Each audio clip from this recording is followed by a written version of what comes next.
So hi, I'm Jeff Schacherl. I work at Plexus Corporation, but I was a student here not too long ago. I graduated in December of 2009 with a bachelor's in mechanical engineering. So I'm happy to be back here and talk to all of you about how I use language with my work and how I used it in the past as a student. So just a quick overview. Like I said, I'll talk about my background a little bit, the value I see with languages and engineering, and then just some general advice I have for students who are listening today. So my hometown, I'm from Mount Horeb, Wisconsin. We're known for not a lot of things, but we do have a nice small brew pub, the Grumpy Troll, Norwegian heritage, a lot of those kinds of things. I graduated in 2005 from Mount Horeb High School, and that's where I started to take some French. So that's kind of how I got started with languages. Didn't really like language very much in high school, but then I did continue on with it at UW-Madison, so it did get a lot better, and I was able to find more value in it. So I did come to Madison then in 2005, and I graduated in 2009 with the Bachelor of Science in Mechanical Engineering. While at Madison, I studied French. My first semester I took French 204, which is fourth semester, and I was able to get retro credits, something that I definitely recommend if you can find a way to do that. Basically, I got credit for all the previous semesters, so I got 16 credits with one class, which was really nice. I also took a few semesters of Spanish, just to try something different. I did go on to get a certificate in international engineering through the EPD, the Engineering Professional Development Program, something that also is out there to consider. In 2007, in the summer, I did a short study abroad. I actually applied for a 2-month study abroad program in France, in Paris. That actually was canceled, which was unfortunate, but my contact over there happened to know of another study abroad program that was actually only a month long, but in Nancy, and it was for Swedish students who were going to be studying abroad the next fall, just to learn about French language and culture, and she invited me to join them, so I decided to do that, and it was a really good experience. I met some really nice people and learned more about the language and culture in France. 1 month really wasn't enough time to become proficient in the language, but it definitely kind of gave me the travel bug, and I wanted to do more of that kind of thing. So then the next year, for the spring semester of my junior year, I went to Lyon, France, and I studied abroad for the semester. I took all of my classes in French, which was kind of scary. There were some options to take the classes in English, but I thought I would kind of put myself in the medium and force myself to learn the language. Definitely paid off. I think my language skills improved over the course of the semester, and so that was nice. That summer, I was lucky enough to get a summer internship also in France. That was probably the hardest job search I've ever done. There really are not a lot of summer internships in Europe. Often they're more 6-month, 9-month work experiences. But I sent off 60 resumes and cover letters in French, all unique. Just made cold calls, and I was really stubborn and was able to come up with this internship. So just to kind of let you know that stuff like this, international internships are out there, but they're not necessarily going to come to you. So if you're motivated, you can find something like this. I worked for a company called Plastic Omnium, a company I'd never heard of. It wasn't necessarily what I wanted to do, but it was definitely a work experience abroad, which is really in the direction I wanted to go. So don't limit yourself if you come across these kinds of experiences. I would say keep open and maybe try it. So again, I met a lot of great people, and one interesting takeaway from this experience was that I was forced to learn basically a work vocabulary, working with engineers and machine design and prototyping and things like that. It really wasn't classroom French, going out to dinner, going to a movie, those kinds of things. This was really on the job. So that was kind of interesting, using French at work.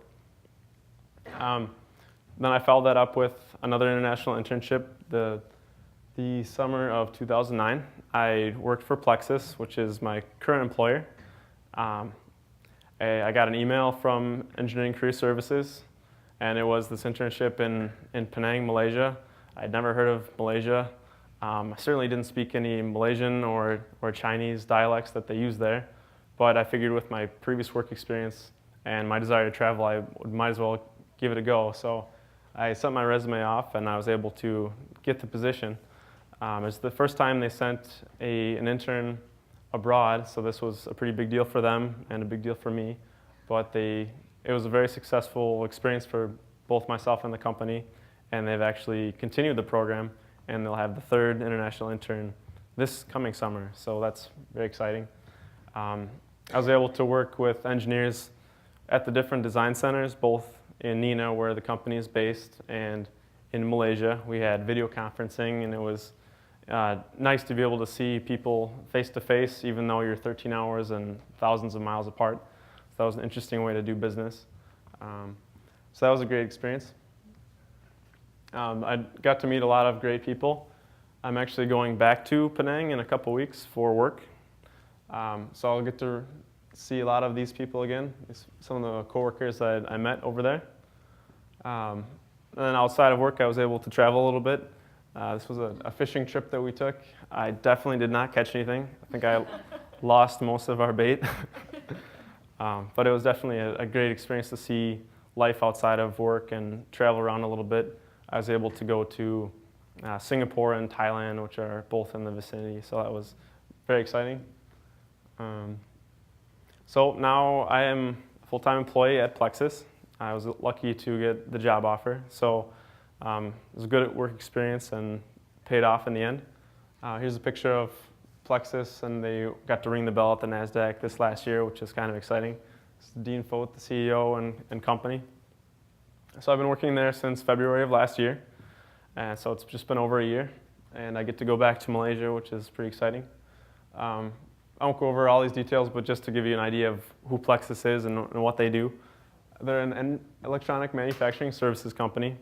They manufacture a lot of printed circuit boards, all the little computers that you find in all kinds of handheld devices, and they serve markets like the medical sector and industrial and commercial. And just to give you an idea of the size of the company, their market cap is $1.5 billion, so that's compared to GE, which is $215 billion, so it's not a GE. That being said, they do have global locations. They have design centers in the US, in Raleigh, North Carolina, Nina, where I work. They have a spot out in Boulder, Colorado, which is pretty cool. In Livingston, Scotland, they also have a design center. In Penang, Malaysia, where I'll be going back to, they do. And then they just opened one in Germany. So I'm hoping to actually transfer there in the near future, this year or next. So that's kind of cool. So if you go to really any company's website, you're going to find a map like this. On the next slide, or actually that's another slide, but I was going to say that lots of companies are going global, and that's a really good reason to want to get to know other cultures and languages. Just to kind of let you know basically what I do on a day-to-day basis. I'm working on a medical product design. I kind of got involved from the concept development stages and brainstorming and that kind of thing. And now we're all the way up to the point where we're doing prototyping, designing, and that's soon being transferred to manufacturing. So I'm actually going to Malaysia to help set this process up and work with a team over there. So that's kind of cool. Other things I do, I'm the Global Mechanical Study Group Coordinator. At Plexus, we have this thing called the study group. Everyone kind of is always learning, so I organize meetings and people present on all kinds of different topics, soft skills and new technical things, so that's kind of neat. We have live meetings with all the different design centers. People call in from all over the world and we get together and talk, so I think that's kind of fun.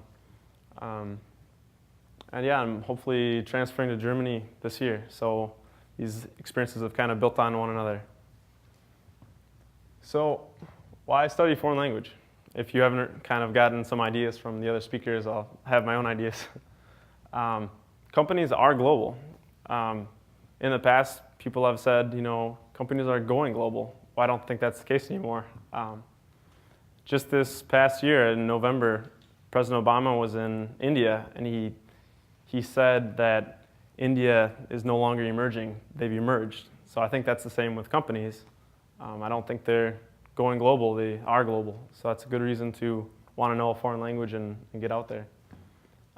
Languages certainly open doors. I kind of found this internship, and that built on another internship, and hopefully I'll be able to transfer to Germany, something I've wanted to do. So experiences definitely build and open doors. I think that foreign languages make you a better person, I would say, in parentheses, candidate, because some of us in the audience are looking for jobs, right? But I think it helps you become a better communicator, and you become more culturally sensitive, and it can be an edge if you're trying to get a job and someone that you're competing with maybe doesn't have that skill set. So I think companies definitely value that. So for the students out there who may or may not be taking language, well, what if you can't fit it in your schedule, right? Well, you can. You can find a way. Madison has a great language department, one of the best in the world. If you're not going to take it now, when are you going to take it? So I say find a way to fit it in. Another good reason is retro credits. Like I said before, I happened to do that. I took one class and got 16 credits. So there's a lot of good reasons to do that. Trick question, which is going to be harder? French 101, 4 credits, or heat transfer, 3 credits. So, so don't be scared by a lot of credits. It's very doable. And sorry, language department. A couple other points of advice. If you're not taking a foreign language, sign up. Just try it. And then definitely use your foreign language. Join a club. Join Engineers Without Borders. Find a way to put it to use. Practice makes perfect, and that'll help you retain it, learn it. So, yeah. And then definitely get out there. Do a study abroad. Try to get an internship abroad. There's lots of opportunities. You're going to have to go out and search for them. They're not necessarily going to come to you, but it can be done. And then I've heard the excuse that, well, it costs a lot of money to study abroad. I don't think it's a good excuse. I think take out a loan, get a scholarship. Every time I did a study abroad, I had some form of scholarship. So those opportunities are out there.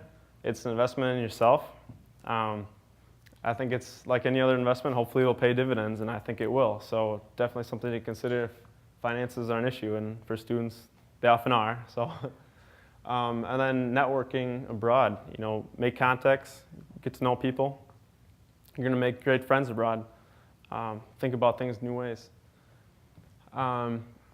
Consider the certificate in international engineering. That was something that I did. I got to meet other students who were interested in working and studying abroad.